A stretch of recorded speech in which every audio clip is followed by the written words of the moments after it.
ఈ విచిత్ర దేవాలయాల గురించి మీకు తెలుసా? అవి ఇప్పటికీ ఉన్నాయి. భారతదేశంలో నమ్మశక్యం కాని వింతలు, విశేషాలు ఎన్నో ఉన్నాయి. కొన్ని ఆలయాల్లో దేవతలను తిడుతూ భజిస్తారు. కొన్ని చోట్ల దయ్యాల్ని వదిలిస్తారు. మరి ఇంకొన్ని చోట్ల భక్తులు తలలు పగలగొట్టుకొని రక్తాన్ని చిందిస్తారు. ఆధ్యాత్మికతకు ఆలవాలం భారతదేశం అంటారు.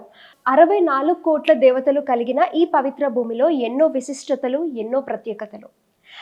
ఇక్కడ అడుగడుగున దేవాలయాలు మనం చూడవచ్చు. కానీ విచిత్రమైన, అసాధారణ దేవాలయాలు కొన్ని మాత్రమే చూడగలం. ఈ దేవాలయాల్లో ఉండే నమ్మశక్యం కాని నిజాలు వీటిని ప్రత్యేకంగా నిలిపాయి. అందులో కొన్ని 2000 సంవత్సరాలకు పైగా పురాతనమైనవి కావడం విశేషం. అసలు ఈ సాధారణ దేవాలయాల విశేషాలు ఏంటి, అవి ఎక్కడున్నాయి అనే వివరాలు ఇప్పుడు తెలుసుకుందాం. మొదటిగా మహేందీపూర్ బాలాజీ దేవాలయం, రాజస్థాన్. రాజస్థాన్లోని డౌస్ జిల్లాలోని మహేంద్రపూర్ బాలాజీ దేవాలయానికి ప్రతిరోజు వేలాది మంది భక్తులు దయ్యాల్ని వదిలించుకోవడానికి, ఆత్మలను వదిలించుకోవడానికి వస్తుంటారు. విపరీతమైన చర్యల ద్వారా, ఉదాహరణకు శరీరంపై వేడి నీళ్లు పోయడం, పైకప్పు నుంచి వేలాడదీయడం, గోడలకు తలలు కొట్టడం, గోడలకు మనిషిని తాళ్లతో కట్టడం వంటి దుష్ట శక్తుల నుంచి బాధితుల్ని బయటపడేస్తాయని ఇక్కడ నమ్ముతారు. భారతదేశంలో ఇప్పటికీ భూత వైద్యం జరుగుతున్న ప్రదేశంగా ఈ ఆలయానికి గుర్తింపు ఉంది. ఈ ఆలయంలో ప్రసాదాన్ని ఇవ్వరు. అలాగే ఆలయం నుంచి బయటికి వెళ్ళేటప్పుడు భక్తులు వెనక్కి తిరిగి చూడకూడదు అని నియమంగా చెప్పుకుంటారు. ఎందుకు అంటే దుష్ట శక్తులు దీనిని ఆహ్వానంగా తీసుకుని శరీరంలోకి ప్రవేశిస్తాయని బలంగా నమ్ముతారు. 2. కాముఖ్య దేవాలయం, అస్సాం. అస్సాంలోని గువాహతిలో ఉన్న నీలాచల్ కొండపై భారతదేశంలో ప్రసిద్ధి చెందిన కామాఖ్య దేవి ఆలయం ఉంది.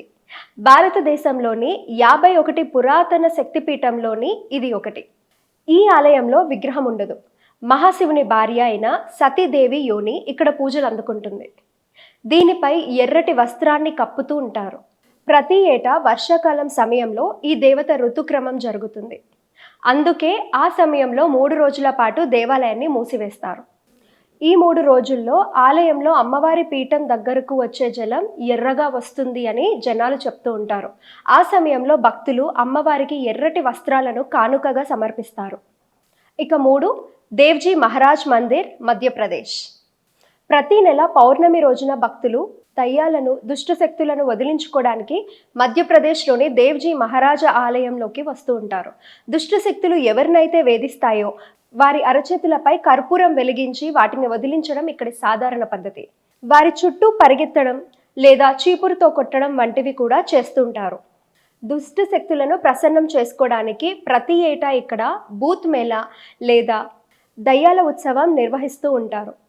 భారతదేశంలో పరిష్కరించలేని రహస్య దేవాలయాల్లో ఇది ఒకటి అని చెప్పుకోవచ్చు. 4వది కాలభైరవనాథ్ దేవాలయం, వారణాసి. పవిత్ర వారణాసి నగరంలో గల కాలభైరవనాథ్ని మహాశివుని ప్రతిరూపంగా భావిస్తారు.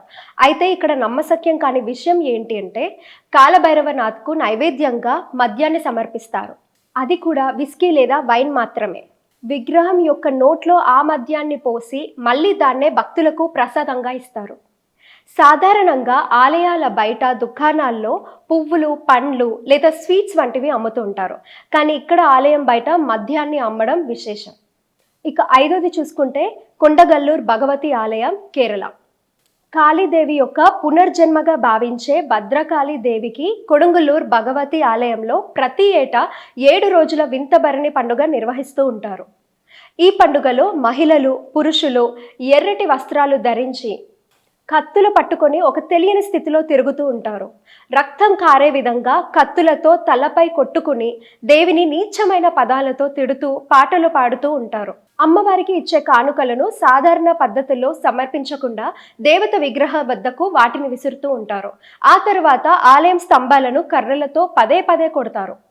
పండుగ తరువాత 7 రోజులు ఆలయాన్ని మూసివేసి రక్తపు మరకలను శుభ్రం చేస్తారు. 6వది స్తంభేశ్వర్ మహాదేవ్, గుజరాత్. మీరు రోజంతా కనిపించి అదృశ్యమయ్యే దేవాలయాన్ని ఎప్పుడైనా సందర్శించారా? గుజరాత్లోని వడోదరకు దగ్గరలో అరేబియన్ సముద్రంలో ఉన్న స్తంభేశ్వర్ మహాదేవ్ ఆలయం అటువంటిది. ఎంతో ధైర్య సాహసాలతో ఈ ఆలయానికి వెళ్ళే భక్తులను మహాశివుడు అనుగ్రహిస్తాడు అని చెప్తూ ఉంటారు. భారతదేశంలోని ప్రసిద్ధ దేవాలయాల్లో ఇది ఒకటి. రోజులో కొన్ని గంటలు మాత్రమే ఈ దేవాలయ సందర్శన సాధ్యపడుతుంది. ఆటుపోట్లు తక్కువగా ఉన్నప్పుడు సముద్రం వెనక్కి వెళ్తుంది. ఆ సమయంలో భక్తులు వెళ్ళి మహాశివుని దర్శనం చేసుకోవచ్చు. మరలా కొన్ని గంటల తర్వాత సముద్రం మెల్లగా ముందుకు రావడం ప్రారంభిస్తుంది. అప్పుడు భక్తులు తిరిగి మళ్ళీ వెనక్కి వస్తారు.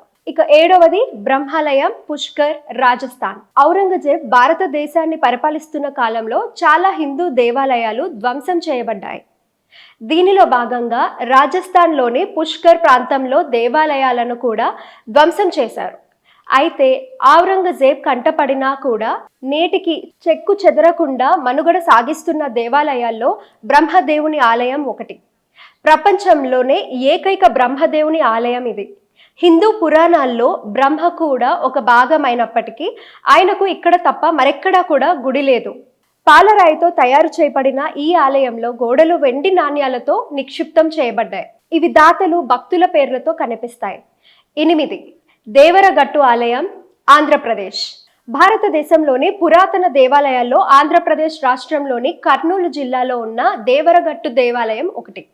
కర్ణాటక సరిహద్దులో ఉండే ఈ దేవాలయంలో ప్రతి ఏటా దసరా ఉత్సవాలు ఘనంగా నిర్వహిస్తారు. ఈ సందర్భంగా భక్తులు పెద్ద సంఖ్యలో హాజరై కర్రలను చేత పట్టుకొని అర్ధరాత్రి వరకు ఒకరి తలపై ఒకరు కొట్టుకుంటూ ఉంటారు. ఇక్కడి మాలమల్లేశ్వరుడి చేతిలో రాక్షసులు హతమైన సందర్భంగా పురుషులు రాత్రంతా తమ రక్తాన్ని చిందిస్తూ ఉంటారు. దాదాపు 100 ఏళ్లుగా జరుగుతున్న ఈ ఉత్సవంలో ఇదివరకు లాఠీలకు బదులు గొడ్డలి, బాకులను వాడేవారు.